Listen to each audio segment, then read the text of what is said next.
Olá a todos, eu sou Juliana Dallagnol, médica hematologista do Hospital Angelita Albert Einstein, e hoje, junto com meus colegas Dr. Fábio Pires e doutora Tarsila da Toguia, vamos falar um pouquinho sobre o pré-IRRA 2024 e o que a gente viu de novidades do mundo das neoplasias mieloides e das leucemias agudas.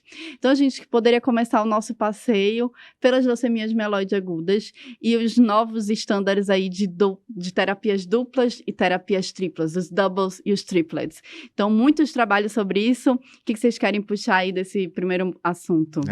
Obrigado, Juliana. É um prazer estar aqui com você agora discutindo o que vai ter no IRRA 2024.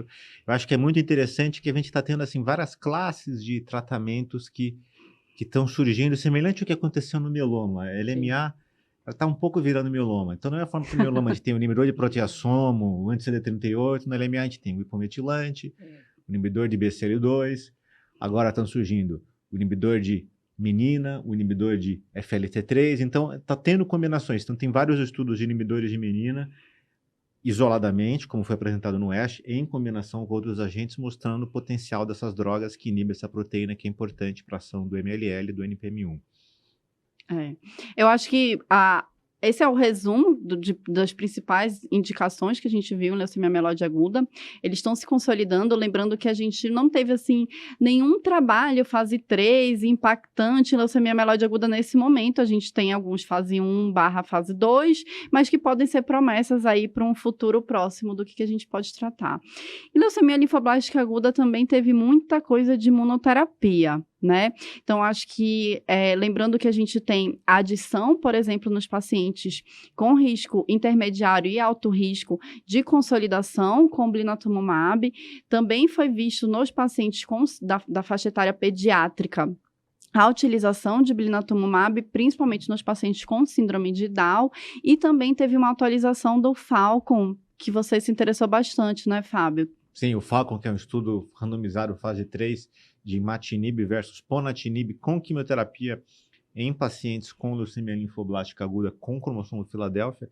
Esse estudo foi publicado há poucos dias, lembrando que nós estamos gravando isso antes do congresso, no JAMA, mostrando melhores taxas de resposta molecular em pacientes que tomaram ponatinib, com taxas de toxicidade e efeitos colaterais semelhantes. E no IRRA vai ser apresentado pelo Dr. Ribeira uma análise mais aprofundada das respostas que esses pacientes tiveram. Outro trabalho que chamou a atenção na LLA também é do Dr. Aldous do City of Hope, que ele associa nos protocolos inspirados em pediatria o uso de venetoclax e parece ter um benefício no subgrupo de LLA Philadelphia-like. E aí, acho que a gente podia passar agora a nossa conversa um pouquinho sobre um dos principais trabalhos do Late Abstract, que vai ser o trabalho que chamou muito a atenção da doutora Tarsila, né, Tarsila, que é o trabalho do uso de asciminib. O que você tem para comentar? É um trabalho que foi recentemente publicado, inclusive, né, no New England, onde ele traz uma novidade, né, no mundo da LMC. Eu acho que agora a discussão não é muito alcançar a resposta, e sim o tempo que você demora para alcançar a resposta. E muito mais do que isso, alcançada a resposta, qual vai ser a taxa livre de longevificar do tratamento, né? Que eu acho que o objetivo hoje em dia é deixar o paciente da melhor resposta molecular possível para que ele fique livre, né, de tratamento. Então, o asciminib, ele veio para poder analisar essa comparação com os novos inibidores e viu-se que ele tem uma tolerabilidade, né, e eficácia maior, enfim, só que ainda assim ele ainda não toma o lugar dos inibidores que a gente já tem. Então, ele entrou com uma nova possibilidade de tratamento, aonde, se a gente for objetivar o tempo que a gente quer ficar tratando aquele paciente, talvez ele seja uma alternativa, pensando que o paciente vai ter mais tempo de taxa livre de tratamento se a gente começar usando ele. É uma possibilidade, né? Nada muito... eu acho que a partir do momento que ele consegue elevar uma taxa maior de uma resposta profunda, vai possibilitar exatamente isso que você está falando.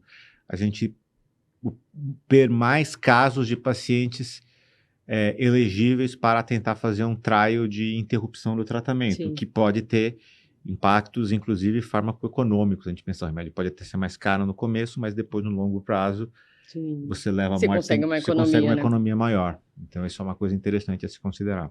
E não tem como ter cobertura do IRRA com o Dr. Fábio Pires e ele não trazer alguma atenção em algum assunto de biologia molecular. O que chamou a atenção para você em mieloproliferativa?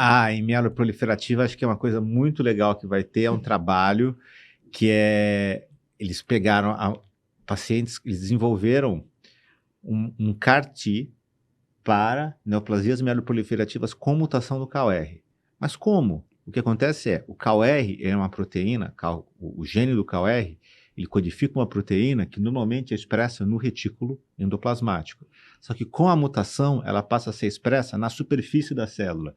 E a mutação leva a proteína a ficar de uma forma que só tem na célula mutada, não tem na célula normal. Então, a partir do momento que você desenvolve um CAR-T contra uma proteína que está na superfície da célula e não tem na célula normal, é o alvo ideal, na verdade, Com se você parar para certeza. pensar, porque ele só vai atacar a célula doente.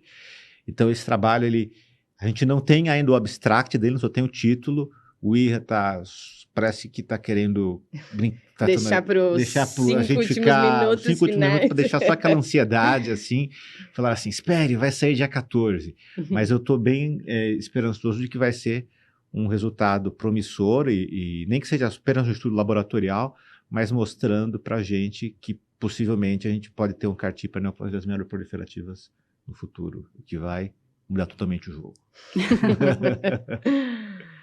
Em relação, só lembrando, Ju, em relação às doenças mieloproliferativas, eu também dei uma olhadinha num trabalho que é uma atualização do Restore, que é um trabalho em mielofibrose para pacientes que fazem uso de uma determinada medicação, que é o CARE 050, né? Uhum. Junto ou em monoterapia com o Jakavi, tentando minimizar as citopenias, né, com o uso do Jakavi. E ele teve até, assim, um estudo inicial, né, fase 2, ele teve alguma resposta, e principalmente também em tamanho do baço, ele ajudou, mas eu acho que o que mais vai chamar a atenção vai ser o manejo em relação às citopenias. Foi um trabalho que mostrou que conseguiu mitigar um pouquinho esse problema que tem com o Jakavi. Exatamente, é uma opção que a gente precisa, porque muitos pacientes têm citopenias com o Jakavi.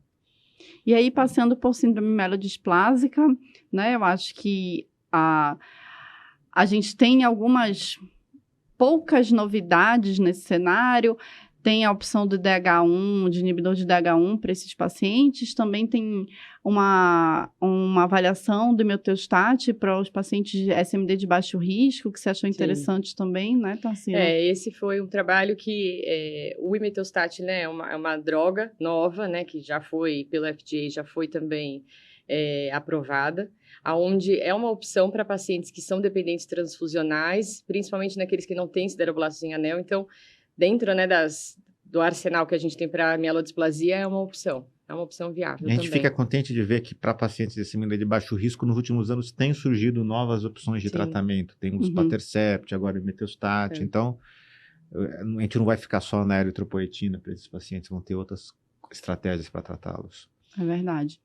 E aí a gente tem um trabalho muito interessante do uso de vitamina C em pacientes com chip, certo? Exatamente. Na verdade, são pacientes... Esse trabalho, primeiramente, a gente não sabe o que aconteceu, porque, que nem o trabalho do CALR, eles estão fazendo embargo do abstract, só vai sair dia 14. Sim. Mas é um trabalho que eu considero que tem muito racional. Por quê? Existem estudos laboratoriais mostrando que a vitamina C, ela restaura a atividade do TET2. TET2, lembrando, é uma enzima que frequentemente está mutada em pacientes com LMA. Qual é a função do TET2? É participar do processo de demetilação no DNA, tirar o grupo metil do DNA, diminuir a metilação do DNA.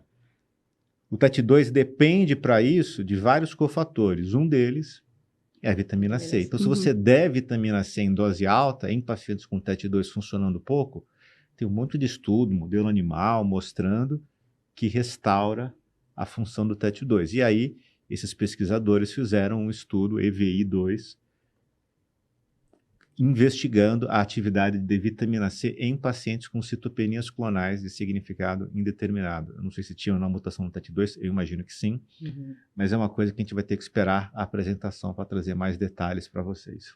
Será que a vitamina C vai virar a nova vitamina D? Será que daqui a pouco todo mundo vai começar a tomar vitamina C? Que tiver capaz, qualquer capaz, alteração, capaz. né, possível para doença Tem amiloide. hemograma, toma aqui uma vitamina C e me procura daqui a 6 meses. O pior que os amantes da vitamina C vão falar, sempre estivemos Sempre corretos. tivemos correto, exatamente. Aquele Linus Pauling, aquele cara. Bom, eu acho que essas são as novidades que a gente tinha para trazer aqui. E lembrando que vamos ter outros vídeos, então sigam acompanhando a cobertura do IRRA 2024 pelo Hematolog. Obrigada, Fábio e Tarsila. Obrigada, Ju. Obrigado, Obrigada. gente. Obrigado. Até mais.